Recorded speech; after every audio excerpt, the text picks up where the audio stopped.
विद्यार्थी मित्रों, शाळा नूतन विद्यापीठ महुआ जिल्लो भावनगर पारुल कातरिया आजना वीडियो लेक्चर में आप सबनु स्वागत है। विषय विज्ञान धोरण 10 चैप्टर नंबर 7 संकलन अने नियंत्रण, जेनी अंदर आपणे चर्चाओ करता हता वनस्पतिओमां संकलन केवी रीते जोवा मळे छे तेनी चर्चाओ करी, जेमां आपणे वनस्पतिनी अंदर बे विविध प्रकारना हलनचलन जोवा मळे, जेनी अंदर आपणे वृद्धि आधारित हलनचलन अने वृद्धिथी मुक्त हलनचलन विषे चर्चा करी। हवे टॉपिक ने आगळ लई जता वनस्पतिनी अंदर संकलन आजनो आपणो टॉपिक छे आवर्तन एटले शुं, उदाहरण द्वारा समजावो। आवर्तन एटले शुं? आवर्तन ने इंग्लिश में ट्रोपिज्म पण कहे छे।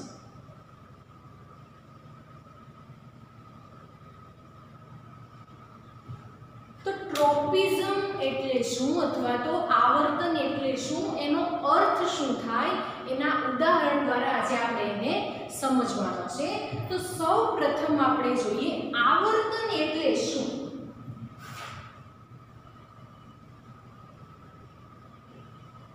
आवर्तननो अर्थ शुं थाय तेने पहेला आपणे समजीए। तो आवर्तन अथवा तो ट्रोपिज्म, तो एनो मतलब आपणे शीखाता कि वनस्पतिमां हलनचलन थाय छे, एटले के वनस्पतिना अंगो हलनचलन दर्शावे छे, प्रकांड अने पर्ण। तो ए हलनचलन कोने अनुरूप थाय तेना आधारे आपणे समजीए। तो वनस्पति अंगोना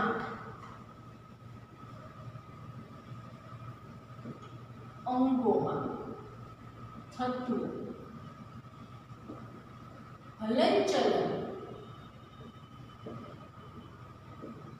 बाह्य उत्तेजनाने अनुरूप दर्शावाय तेने आवर्तन अथवा तो ट्रोपिज्म कहे छे। वनस्पति अंगोनी अंदर थतुं हलनचलन जो बाह्य उत्तेजनाने अनुरूप दर्शावाय एटले के वनस्पतिने ज्यारे कोईपण बहारथी उत्तेजना प्राप्त थशे, એટલે સૂર્યપ્રકાશ મળવો, પાણી મળવું વગેરે જેવી બાહ્ય ઉત્તેજના, બાહ્ય આવેગો જ્યારે મળશે એને આધારે વનસ્પતિ જો હલનચલન દર્શાવે તો એવી ઘટનાને, એ ક્રિયાને આવર્તન અથવા તો ટ્રોપિઝમના નામે ઓળખવામાં આવે છે। તો આ આવર્તનનો અર્થ છે કે વનસ્પતિ અંગોની અંદર જે હલનચલન દર્શાવાય ई हलनचलन कोने अनुरूप, तो एने जे बाह्य उत्तेजना मळे ई दिशामां थाय तो एने आवर्तन कहेवामां आवे छे। तो आ आवर्तननी व्याख्या हवे आपणे जोईए के वनस्पति अंगोमां हलनचलन थाय छे जेना माटे जवाबदार बाह्य उत्तेजना छे। तो वनस्पति अंगोमां हलनचलन दर्शाववा माटे क्या-क्या बाह्य उत्तेजना कारको जवाबदार छे एना विषे आपणे જોઈએ। तो સૌ પ્રથમ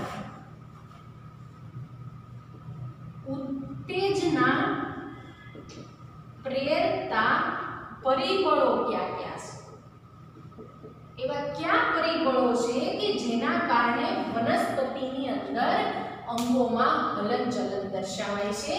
તો જોઈએ સૌ પ્રથમ પહેલું પ્રકાશ, બીજું गुरुत्वाकर्षण, त्रीजू पानी, चौथू रसायण अने पांचमू छे स्पर्श। आ पांच जे छे कि उत्तेजना प्रेरता परिबळो छे। हवे आ उत्तेजना प्रेरता परिबळो ज्यारे वनस्पतिने प्राप्त थाय એટલે વનસ્પતિના અંગો હલનચલન દર્શાવે, જેને આવર્તન કહેવામાં આવે છે। તો જોઈએ આપણે આ એક પછી એક પાંચ પ્રકાર એટલે કે ઉદાહરણો દ્વારા આવર્તનને સમજીએ કે જે આ બાહ્ય उत्तेजना કારકો છે જે વનસ્પતિને બહારથી મળે છે. તો પ્રથમ પ્રકાર જોઈએ આપણે, પ્રકાશ.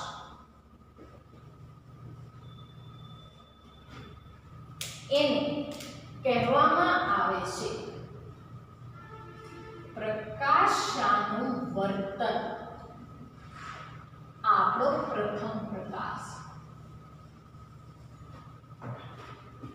તો જોઈએ આપણે પ્રકાશાવર્તનની અંદર શું થશે. તો વનસ્પતિ પ્રકાશની પ્રતિક્રિયા રૂપે થતા વનસ્પતિ અંગોના હલનચલનને પ્રકાશાનુવર્તન કહે છે. એટલે વનસ્પતિને જ્યારે સૂર્યપ્રકાશ મળે છે ત્યારે વનસ્પતિના અંગો એ સૂર્યપ્રકાશની દિશા તરફ ગતિ કરે, હલનચલન દર્શાવે, તો એવા પ્રકારના આવર્તનને પ્રકાશાનુવર્તન કહેવામાં આવે છે. પ્રકાશની દિશામાં, એટલે બાહ્ય ઉત્તેજના શું થશે તો કે પ્રકાશ અને એની દિશામાં હલનચલન કરે છે, એટલા માટે એવા આવર્તનને કહેવાય પ્રકાશાનુવર્તન. તો ઉદાહરણ તરીકે જોઈએ કે આવું પ્રકાશાનુવર્તન વનસ્પતિના કયા ભાગોમાં જોવા મળશે. તો વનસ્પતિના મૂળ, વનસ્પતિના મૂળ જે છે હંમેશા જમીનની અંદર તરફ વૃદ્ધિ પામે છે, ક્યારેય બહાર વૃદ્ધિ પામતા નથી. તો વનસ્પતિના મૂળ, હવે આપણે જોયું કે આવર્તન જે છે, અહીંયા આપણે એક ટોપિક જોઈએ કે આવર્તન જે છે કઈ રીતે જોવા મળે છે. તો અહીંયા લખીએ આપણે, આવર્તન બાહ્ય ઉત્તેજનાની દિશામાં હોય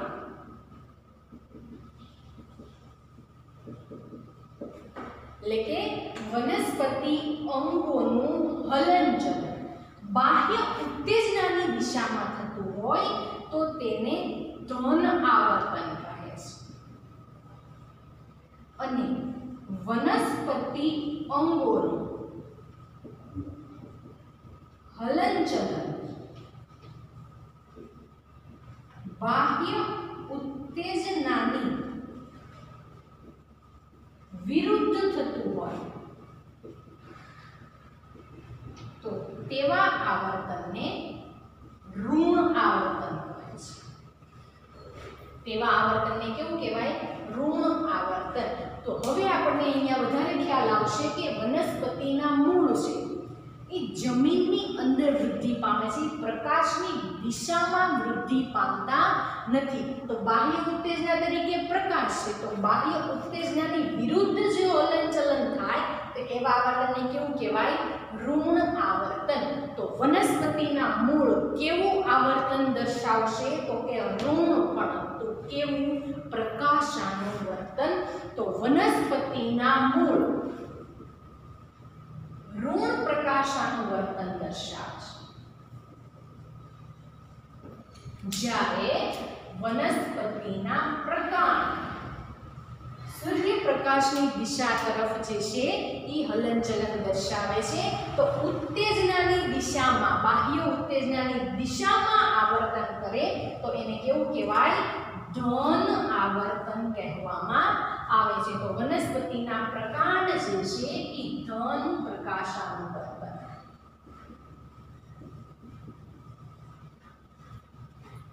તો કોઈ પણ વનસ્પતિ બાહ્ય ઉત્તેજનાની દિશામાં ગતિ કરે તો એવા આવર્તનને ધન આવર્તન, અને બાહ્ય ઉત્તેજનાની વિરુદ્ધ ગતિ કરે એવા આવર્તનને ઋણ આવર્તન કહેવામાં આવે છે. તો આ આપણે વાત કરી પ્રથમ ઉત્તેજના પ્રેરતું પરિબળ એટલે કે પ્રકાશ વિશે. હવે આપણે જોઈએ બીજું પરિબળ, ગુરુત્વાકર્ષણ, જેમાં આપણે ભણશું ભૂ આવર્તન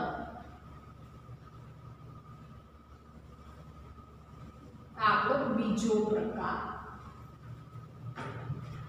તો ગુરુત્વાકર્ષણ અથવા તો ભૂ આવર્તન એટલે શું? તો લખીએ સૌપ્રથમ તેની વ્યાખ્યા. ગુરુત્વાકર્ષણની પ્રતિક્રિયા રૂપે થતા વનસ્પતિ અંગોના હલનચલનને ભૂ આવર્તન કહે છે.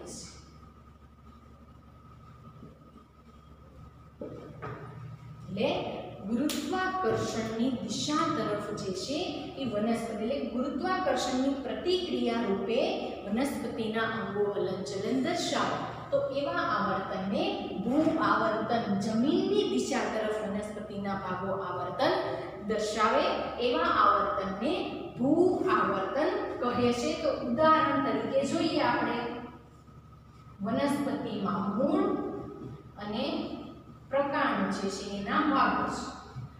તો વનસ્પતિની અંદર મૂળ જે છે એ જમીનની દિશા તરફ વૃદ્ધિ દર્શાવે છે એટલે કે બાહ્ય ઉત્તેજનાની દિશામાં વૃદ્ધિ કરે છે. મૂળ જમીનમાં વૃદ્ધિ કરે છે એટલે કેવું કીધું?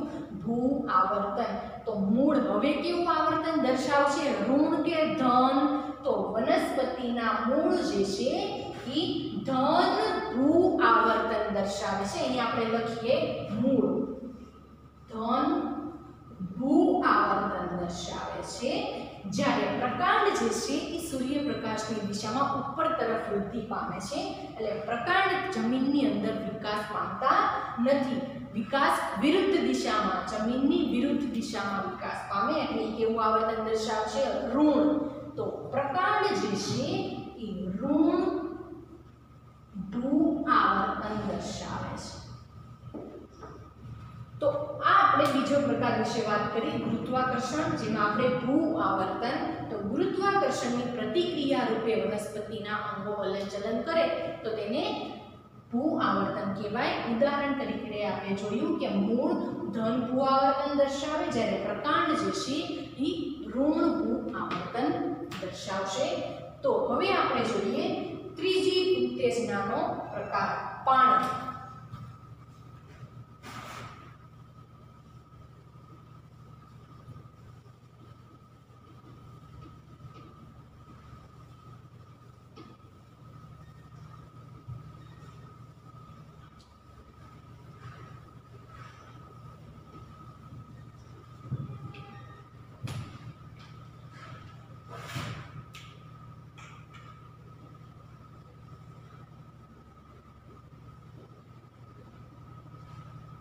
અથવા તો એને આપણે કહીશું જલાનું વર્તન. આ આપણો ત્રીજો પ્રકાર. જળ એટલે પાણી. પાણીની દિશા તરફ વનસ્પતિના અંગો હલનચલન દર્શાવે તો તેને જલાનું વર્તન કહેવામાં આવે છે. ઇંગ્લિશમાં એને હાઇડ્રોટ્રોપિઝમ પણ કહેશું. તો જલાનું વર્તન એટલે શું? તો લખીએ વ્યાખ્યા સેમ પ્રકારની, આગળ જેમ લખીએ એમ. તો પાણીની પ્રતિક્રિયા રૂપે થતા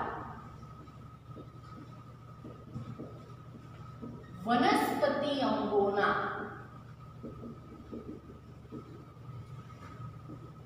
હલનચલનને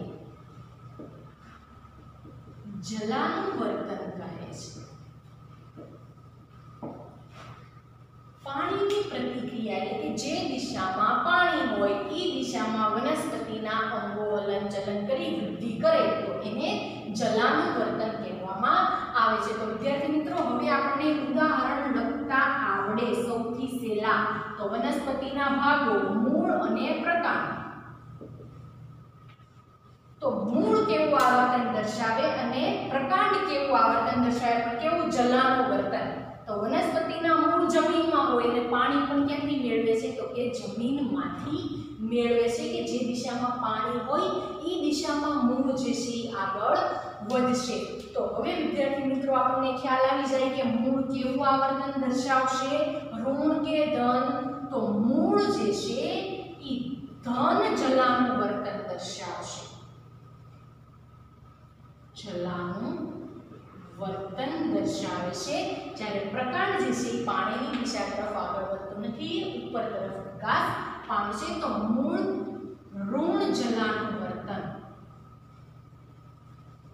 દર્શાવે છે. તો આ થઈ ગયા તેના ઉદાહરણ વિશે વાત. તો ત્રીજો પ્રકાર જલાનું વર્તન. તો પાણીની પ્રતિક્રિયા રૂપે થતા વનસ્પતિ અંગોના હલનચલનને જલાનું વર્તન કહે છે. મૂળની અંદર ધન જલાનું વર્તન અને પ્રકાંડ જે છે ઋણ જલાનું વર્તન દર્શાવશે. ત્યાર પછીનો ચોથો પ્રકાર રસાયણાનું વર્તન.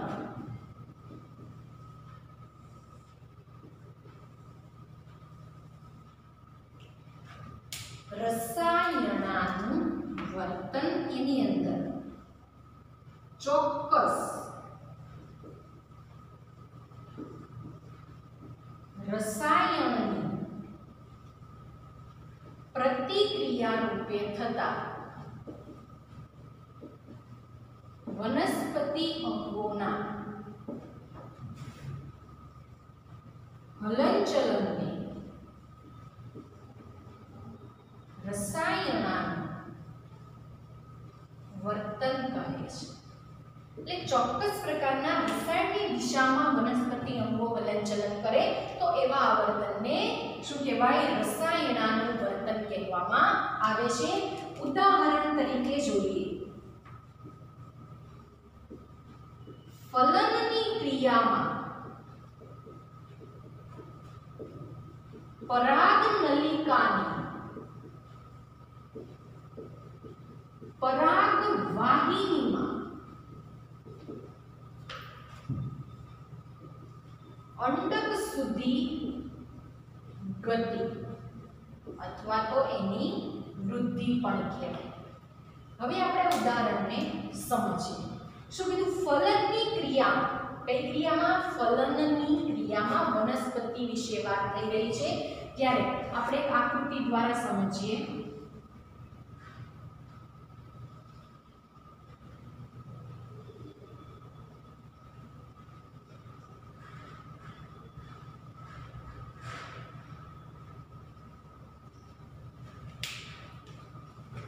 વચ્ચે દર્શાવ્યું છે અંડક. આ લાંબી નલિકાકાર રચના છે, એને કહેવાય પરાગવાહિની. અહીંયા એક રાઉન્ડ દર્શાવું છું જેની અંદરથી એક નલિકામય રચના નિર્માણ પામે છે, એને કહેવાય પરાગનલિકા. હવે ફલનની ક્રિયા થશે જ્યારે આ પરાગરજ, આનું આપણે નામ આપી દઈએ પરાગરજ. પરાગરજમાંથી ફલન ક્રિયા દરમિયાન પરાગનલિકા વિકાસ પામે છે. હવે આ છે અંડક છે, મધ્યમાં છે અંડક. હવે જ્યારે ફલનની ક્રિયા થશે ત્યારે પરાગરજમાંથી પરાગનલિકા વિકાસ પામશે, ત્યારે અહીંયા રસાયણનો સ્ત્રાવ થશે. રસાયણનો સ્ત્રાવ થશે એટલે પરાગનલિકા, આ જે પરાગવાહિની છે એની અંદરથી પસાર થશે. પરાગવાહિનીમાંથી પરાગનલિકા જે છે એ વિકાસ પામી અને અંડક સુધી પહોંચે છે. ક્યાં સુધી પહોંચશે? અંડક સુધી. કોને કારણે? તો કે રસાયણોનો સ્ત્રાવ થાય છે, ચોક્કસ પ્રકારના રસાયણો. એટલા માટે પરાગનલિકાની પરાગવાહિનીમાં અંડક સુધી વૃદ્ધિ અથવા તો ગતિ જે છે એ રસાયણના કારણે થાય છે. તો આવું જે આવર્તન છે, આવું જે પરાગનલિકાનું હલનચલન છે એને કહેવાય રસાયણાનું વર્તન કહેવામાં આવે છે. તો વિદ્યાર્થી મિત્રો, આ થઈ ગયો આપણો ચોથો પ્રકાર, રસાયણાનું વર્તન. ચોક્કસ રસાયણની દિશામાં ગતિ કરે છે એટલા માટે એને શું કહેવાય? રસાયણાનું વર્તન, જેને આપણે ઉદાહરણ દ્વારા સમજ્યા.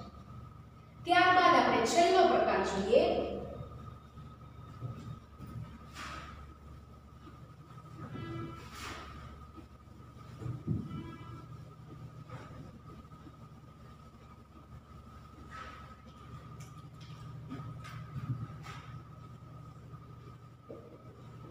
સ્પર્શાનુવર્તન।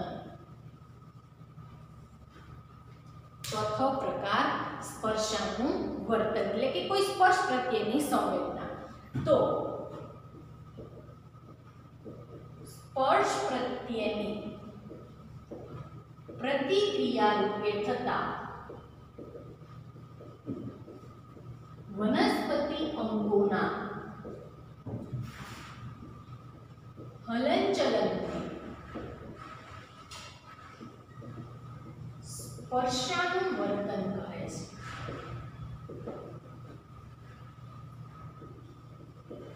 એટલે વનસ્પતિના કોઈ પણ ભાગ જ્યારે સ્પર્શની સંવેદનાને અનુભવે અને એ દિશા તરફ હલનચલન દર્શાવે તેવા આવર્તનને સ્પર્શાનુવર્તન કહે છે, જે આપણે વનસ્પતિની અંદર વિવિધ અંગોમાં હલનચલનની ક્રિયા રૂપે બીજો જે પ્રકાર હતા વનસ્પતિની અંદર વૃદ્ધિથી મુક્ત હલનચલન, તેમાં આપણે લજામણીના પર્ણમાં જોયેલું। ત્યારબાદ એની અંદર પ્રથમ પ્રકારમાં પણ જોયું હતું કે વટાણાના સૂત્રાંગો કોઈ આધારના સંપર્કમાં આવે એટલે આધારનો તેને સ્પર્શ થાય છે, જેની અંદર પણ સ્પર્શાનુવર્તન જોવા મળશે। તો ઉદાહરણ વનસ્પતિ અંગોના સૂત્રાંગો આધાર ફરતે કુંતલાકારે વીંટળાય છે, જે કોનું ઉદાહરણ છે સ્પર્શાનુવર્તન। કોઈ આધાર અથવા કોઈ અન્ય વનસ્પતિ એને સ્પર્શ કરે છે, જેના કારણે એના સૂત્રાંગો તેની ફરતે વીંટળાઈ જાય છે, તો તે આવર્તનને કહેવાય સ્પર્શાનુવર્તન કહે છે।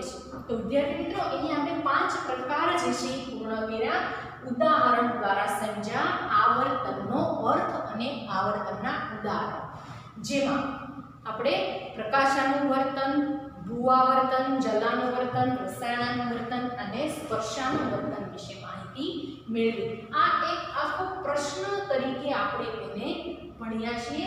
આવર્તન એટલે શું, ઉદાહરણ દ્વારા સમજાવો, અથવા તો પૂછાય આવર્તનનો અર્થ સમજાવી ઉદાહરણો દ્વારા તેનું વર્ણન કરો।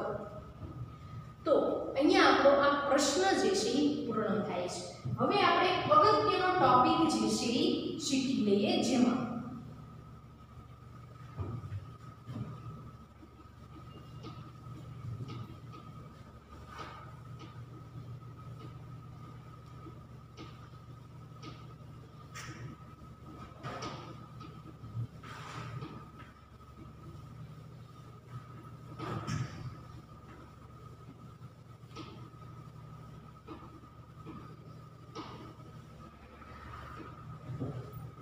આપણે બે સંકલન ભણ્યા, વનસ્પતિમાં સંકલન અને પ્રાણીઓમાં સંકલન।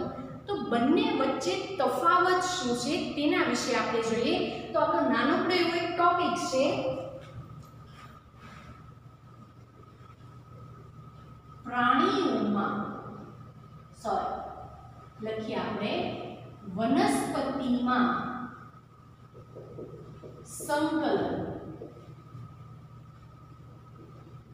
પ્રાણીઓના સંકલનથી કેવી રીતે જુદું પડે છે। એટલે વનસ્પતિમાં સંકલન પ્રાણીઓના સંકલનથી કઈ બાબતે જુદું પડે છે તેના વિશે જોઈએ। તો સૌપ્રથમ આપણે પ્રાણીઓમાં સંકલન ભણ્યા। તો પ્રાણીઓમાં સંકલન માટે જવાબદાર હતી ચેતાપેશી, એટલે કે ચેતાપેશી, ચેતાતંતુઓ વગેરે જવાબદાર હતા।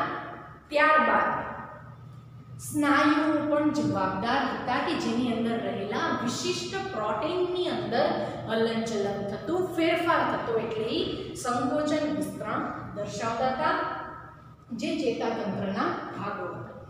હવે આપણે જોઈએ વનસ્પતિમાં સંકલન પ્રાણીઓના સંકલનથી કેવી રીતે તફાવત દર્શાવે છે તેના વિશે તો પ્રથમ મુદ્દો આપણે જોઈએ. પ્રાણીઓની જેમ વનસ્પતિમાં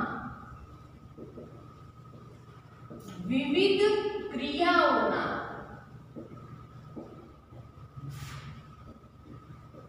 સંકલન અને નિયંત્રણ માટે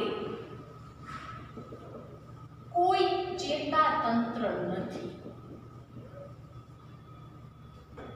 એટલે પ્રાણીઓમાં સંકલન અને નિયંત્રણ માટે ચેતાતંત્ર છે જે વિવિધ કાર્યમાં મદદરૂપ છે, જેવી વનસ્પતિમાં કોઈ ચેતાતંત્ર હોતા નથી. છતાં પણ વનસ્પતિ ખૂબ જ સારી રીતે પોતાનું સંકલન અને નિયંત્રણની ક્રિયા દર્શાવે. તો કઈ રીતે જોઈએ આપણે. પ્રાણીઓની જેમ વનસ્પતિમાં કોઈ પણ પ્રકારના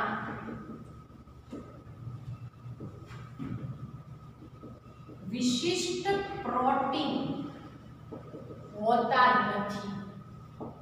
જ્યારે પ્રાણીઓમાં વિશિષ્ટ પ્રોટીન આવેલા છે તેના સ્નાયુઓમાં, જેની અંદર ફેરફારો થતા સંકોચન અને વિસ્તરણની ક્રિયા જોવા મળે છે, તેવી રીતે વનસ્પતિમાં કોઈ વિશિષ્ટ પ્રોટીન હોતા નથી. છતાં પણ વનસ્પતિ તેના પાણીમાં ફેરફાર દર્શાવી, એટલે પાણીની અંદર ફેરફાર દર્શાવે છે, જેના કારણે ફેરફાર દર્શાવી આકાર બદલે છે. જ્યારે પ્રાણીઓમાં આકાર ક્યારે બદલાતો હતો સ્નાયુઓમાં, તો કે વિશિષ્ટ પ્રોટીન હતા એટલા માટે આકારમાં ફેરફાર થઈ અને સંકોચન થતા હતા. તેવી રીતે વનસ્પતિમાં વિશિષ્ટ પ્રોટીન હોતા નથી, તો એની જગ્યાએ શું કરશે? વનસ્પતિ પાણીમાં ફેરફાર કરી અને આકાર બદલે છે. એટલે જ્યારે વનસ્પતિ કોષોમાં પાણી પ્રવેશે, એટલે કે પાણી વધે, ત્યારે કોષ કેવો થાય છે? ફૂલે છે. જ્યારે વનસ્પતિ કોષોમાં પાણી ઘટે ત્યારે કોષ સંકોચાય છે. એટલે પાણીમાં ફેરફાર કરશે એટલે શું થશે? તો કે પાણીમાં ફેરફાર થશે. જો પાણી વધશે એટલે કોષનો આકાર બદલાય, કોષ કેવો થાય? ફૂલે. જ્યારે પાણી ઘટે એટલે પાણીમાં ફેરફાર થાય, એટલે કે પાણી ઘટશે એટલે કોષમાં ફેરફાર થાય એટલે સંકોચાય છે, જેના કારણે વનસ્પતિ હલનચલન દર્શાવે છે. તો કોષ ફૂલે છે એટલે વનસ્પતિ હલનચલનની પ્રતિક્રિયા રૂપે શું કરશે? તો કે વનસ્પતિના પર્ણ, જે લજામણીના પર્ણ, સામાન્ય સ્થિતિમાં આવશે. જ્યારે પાણી ગુમાવશે ત્યારે વનસ્પતિના ભાગો કેવા થશે છે? સંકોચન દર્શાવે છે. તો વનસ્પતિમાં વિશિષ્ટ પ્રોટીન ન હોવા છતાં વનસ્પતિનો આકાર પાણીમાં ફેરફારના લીધે બદલાય છે અને સંકલન અને નિયંત્રણ દર્શાવે છે. તેવી જ રીતે વનસ્પતિમાં કોઈ ચોક્કસ પેશીઓ હોતી નથી. એટલે વનસ્પતિ પાસે કોઈ ચોક્કસ પેશીઓ હોતી નથી, છતાં પણ વનસ્પતિની અંદર જે છે સંકલન અને નિયંત્રણ જોવા મળે છે. તો કેવી રીતે? તો વનસ્પતિ વીજ આવેગો અને રસાયણોનો એક કોષથી બીજા કોષ સુધી પ્રસાર કરે છે. એટલે વનસ્પતિમાં વનસ્પતિમાં જે બીજ આવેગો એટલે કે બાહ્ય ઉત્તેજના અને રસાયણોની મદદથી સંકલન અને નિયંત્રણ દ્વારા એક કોષથી બીજા કોષ સુધી તેનું પ્રસરણ કરાવે છે. તો છેલ્લા ટોપિકમાં આપણે જોયું બીજ આવેગો અને રસાયણોના સંકલનથી વનસ્પતિની અંદર જે છે સંકલન અને નિયંત્રણની ક્રિયા જોવા